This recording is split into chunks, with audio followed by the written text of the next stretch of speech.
সারা দেশের মতো রাজশাহীতেও শুরু হয়েছে প্রাক প্রাথমিক থেকে নবম শ্রেণী পর্যন্ত শিক্ষার্থীদের মাঝে বিনামূল্যে নতুন শিক্ষাবর্ষের পাঠ্য বই বিতরণ। সেই লক্ষ্যে আজ সকালে পবা উপজেলার নওহাটা সরকারি উচ্চ বিদ্যালয় ও সরকারি প্রাথমিক বিদ্যালয়ের শিক্ষার্থীদের হাতে নতুন বই তুলে দেওয়া হয়।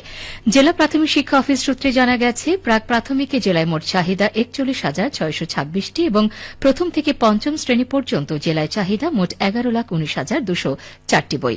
রাজশাহী জেলার ৯টি উপজেলার প্রাথমিক বিদ্যালয়ের চাহিদার শতভাগ পাঠ্য বই ইতোমধ্যে বিদ্যালয়গুলোতে পৌঁছেছে।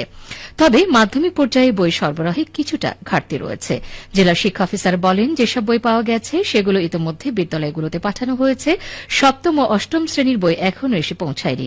অবশিষ্ট বই ১৫ জানুয়ারির মধ্যে আসবে বলে আশা করা হচ্ছে। বই আসা মাত্রই বিদ্যালয়ে সরবরাহ করা হবে। বছরের ১ তারিখে বই পেয়ে আমি অনেক আনন্দিত। অনেক স্কুলে এখনো সবাই অষ্টম নবম শ্রেণীর বই পেয়ে ওঠেনি।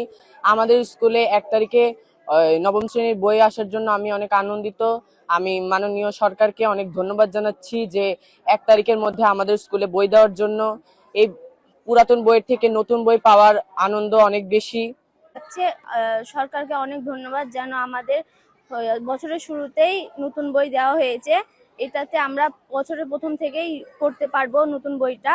আমাদের এই বইটা পেয়ে অনেক আগ্রহ। এই যে ক্লাস 9-এর এই বইটা আমাদের জন্য একটা অতি মূল্যবান জিনিস। এটা আমাদের জীবনে বেড়ে ওঠার জন্য একটা নতুন ধাপ। এটাতে আমরা অনেক এই নতুন বইয়ের ঘ্রাণটা আমাদের অনেক প্রিয় এবং এই যে বছরের শুরুতে আমরা এই বইটা পেয়ে অনেক আনন্দিত।